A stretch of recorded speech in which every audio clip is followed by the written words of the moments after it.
Okay, so we now know that the band went on hiatus in 2011, but what happened to the band members after that? Did they continue to pursue music or go work as an attorney or something like that? Well, I'm here to tell you. So let's just start with Miracle Musical, I guess.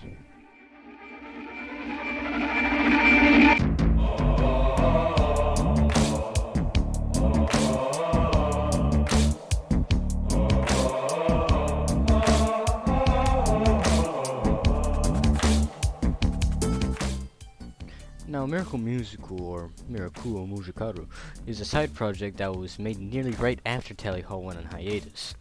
The project was mainly spearheaded by Joe Hawley, Ross Fetterman, and Boric Raja. The project is probably the most interesting out of all the side projects put on by Tally Hall. This project has put out 3 albums: Hawaii Part 2, Hawaii Part 2 Part 2, and Hawaii Partii. The main album of focus here is Hawaii Part 2. This album consists of 10 tracks. The album was released in 2012, more specifically December 12th, 2012 at 12:12 p.m. This album was released silently. No announcements, no anything. The album intros with the song Introduction to the Snow. This piece is actually a reprise of a later track. Following Introduction to the Snow is Ayo Onto Thyself, which actually received a music video alongside 4 other songs. After that is Black Rainbows, White Ball, Murders, and then you get to Space Station Level 7. This song sticks out as it is the only song on the entire album to be in full Japanese. After this is The Mind Electric. The first half of the song is entirely backwards, while the later half of the song is the same song that was backwards, but with minor alterations. This song is very all over the place, or at least the non-backward section is. If you reverse the first section, you get the same song, but more comprehensible. Moving on from that, you have Labyrinth, Time Machine, Stranded Lullaby, and finally, Dream Suite in C major. Dream Suite in C major is similar to Fate of the Stars from Tally Hall's Good and Evil, varying melodies, tempos, keys, nada. The beginning of Dream Suite is a more fleshed out version of Introduction to the Snow. Dream Suite makes some references to previous songs of the album. Moving beyond Hawaii Part 2, we have Hawaii Part 2 Part 2. This is a companion album alongside Hawaii Part 2. This album contains demos and instrumentals of the songs located on Hawaii Part 2. This album reveals that many of the songs on the Hawaii Part 2 album were actually originally Tally Hall songs, with some of them actually being played during live shows. Such songs include Time Machine, Murders, and Inside the Mind Assignment. Wait, what was that last one? Oh, right. Inside the Mind Assignment was actually the original name for the Mind Electric. Something interesting about Demo 4 of the Mind Electric is that it features the early version of Labyrinth's intro piece incorporated into the latter half.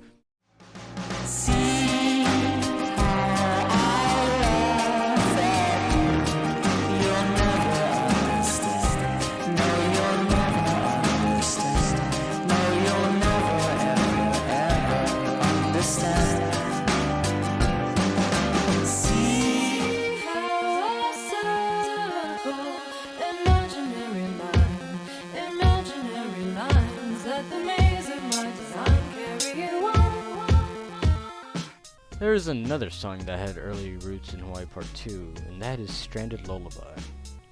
This one may have been the earliest produced songs out of all the songs of Hawaii Part 2. Stranded Lullaby originally started out as Our Lullaby and was written for Joe's girlfriend when she had to leave in order to finish a major in college in the early 2000s.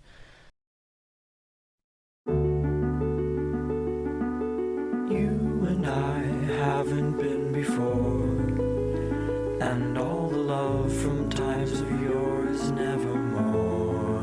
Now I don't know how. Besides that, we still have more to talk about relating to Miracle Musical.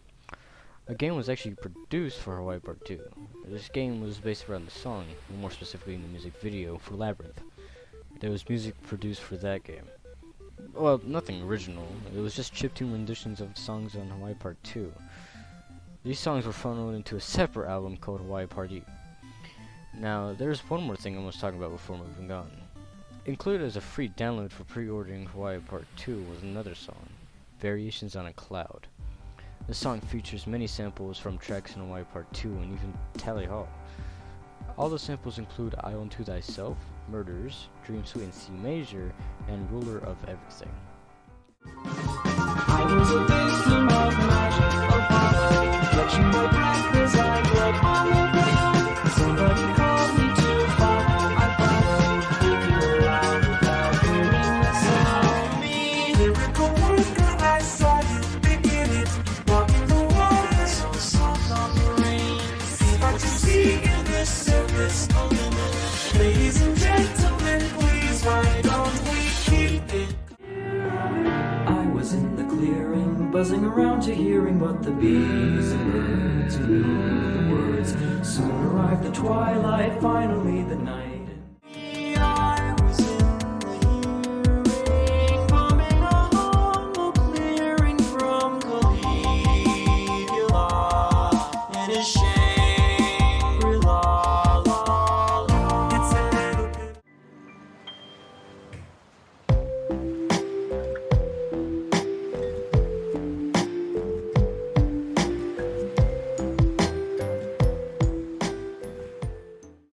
Gentlemen, please, why don't we keep it coming back and coming back and coming back? Why don't we keep it coming back and coming back?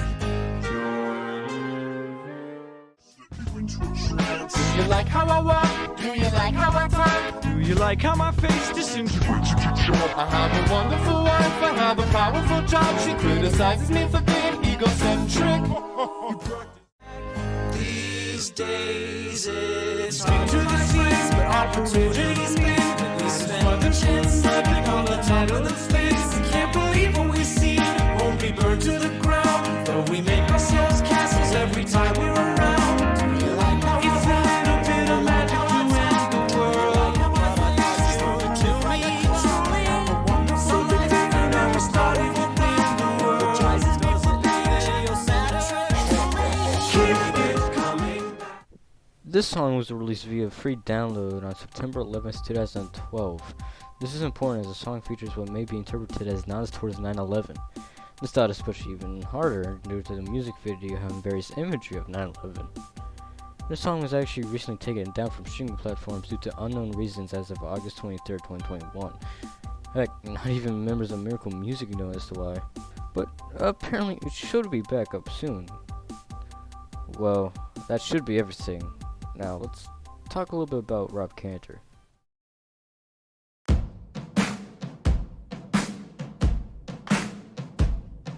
My life is a constant entrapment of tunnels which tangle and wind and beguile. And regardless of where I may tumble or funnel, I wonder what's really worthwhile. Rob Cantor has only released one album under his name. That one album is Not a Trampoline. This album consists of 12 tracks. The overall album is labeled as alternative/indie. Among these songs is a song titled I'm Gonna Win.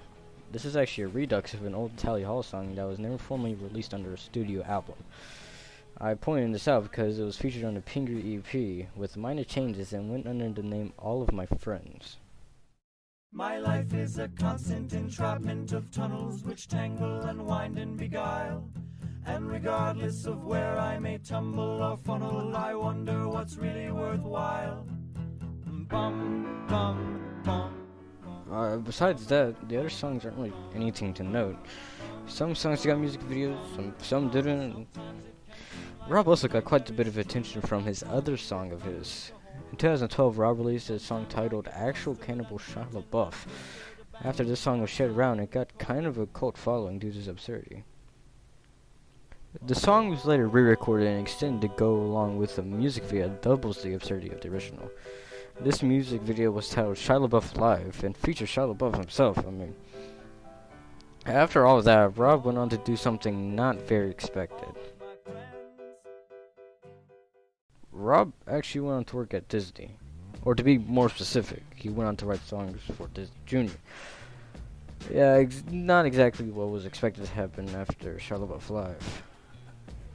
Some actually theorize that this may be due to Tally Hall actually writing and playing songs for a Disney show titled Happy Monster Band. Rob could have made ties with Disney whenever they were working on the show. When questioned about why he decided to work at Disney, he said that he wanted his work to be enjoyed by both the youth and the adults that raised him. And that's basically where we are now with Rob.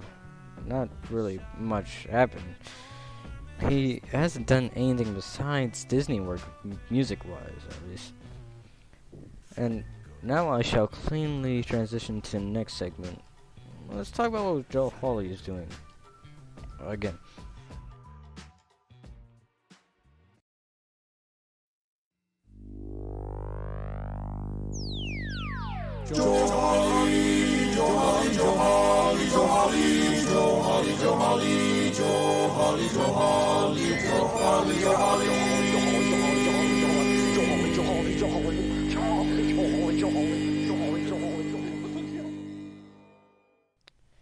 In 2016, Joe Hawley released an album called Joe Hawley, Joe Hawley. Joe Hawley, Joe Hawley consists of 13 tracks. The album is labeled as a hip-hop / rap album. Joe Hawley is a little bit, goofy, let's just say. Many of the lyrics are absurd and nonsensical, which makes it great. And Joe Hawley is really good with delivering old Tally Hall content and his newer content.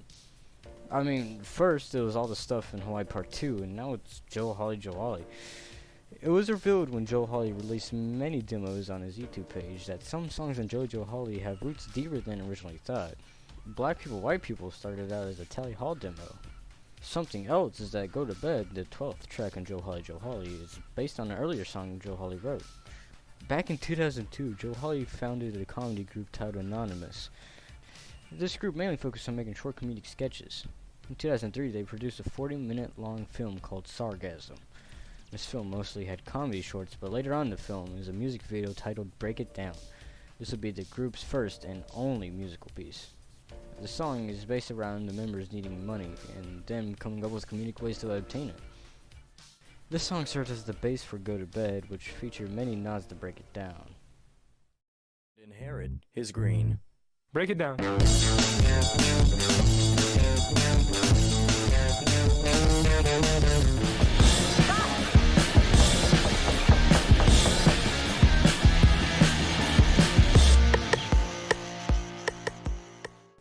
Joe Hawley actually went through some legal problems due in part of the various samples used.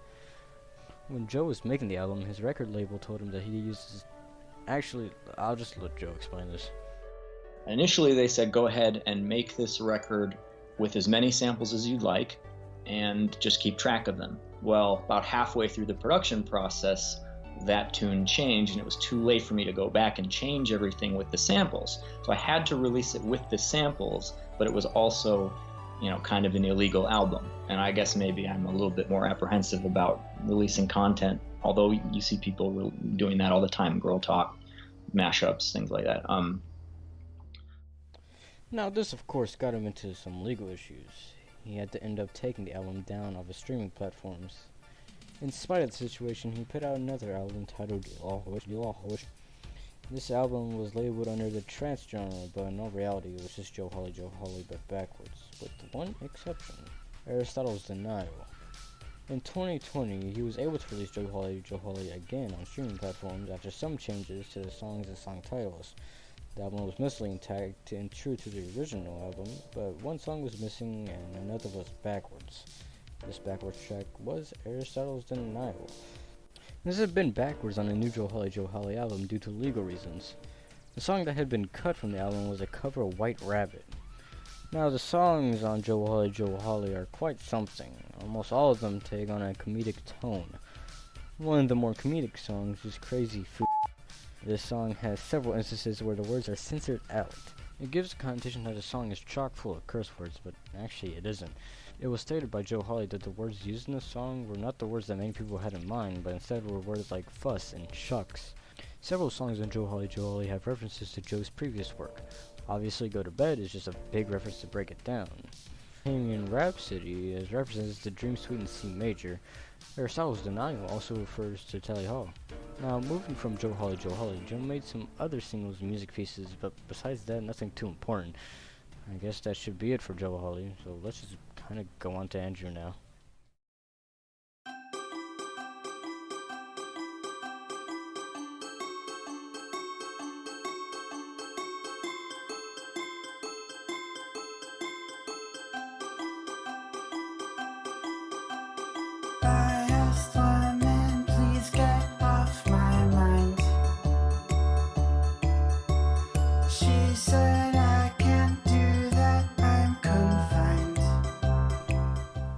Now, this one shouldn't take long. In 2012, Andrew released a rough demo album titled Sketches under the name Edu. This album has 8 tracks. Like all the other albums, this one doesn't have anything to do with Tally Hall besides it being directed by Andrew. That being said, the track Limit and Pairs originally started out as a toy orchestra song. And the songs in this album take on a more calm vibe, as was standard for Andrew even in Tally Hall. Nothing really happened with this album until 2019, where the album was polished up and re-released as Sketches 3D. To help fund the album, more specifically the production of the vinyls of the album, a Kickstarter was put up. The various tiers had different rewards, such as vinyls and stuff like that. There was even a chance to buy Andrew's keyboard, which he used in Tally Hall. Sketches 3D was released on the streaming platforms alongside the vinyl. Besides that, nothing else really happened with Andrew. He started a series titled Keep Up the Good Work as a reference to an old Tally Hall series under the same name. This old series had Andrew sending comedic letters to celebrities, while this newer one had him interviewing various people. Some of the notable people here are Zubin Seji and Ross Fetterman, and I hope to goodness you know why they're notable. To be honest, that's about it for Andrew right now. Let's just go into a conclusion so I can wrap this up. Yeah, and I can release this.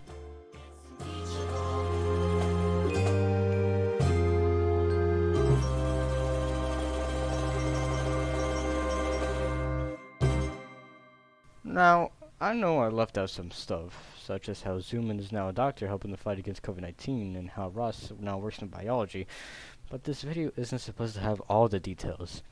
This video was supposed to be a quick summary of what happened after Tally Hall. There are various other things that went down during this hiatus. Some of them good, and some of them not so good. With every day that passes, the popularity of this band grows and grows. Currently there is a movement going on called Rally Hall. This is basically people just trying to get Tally Hall to reunite. While there have been whispers of some things that might happen, nothing is definite or certain.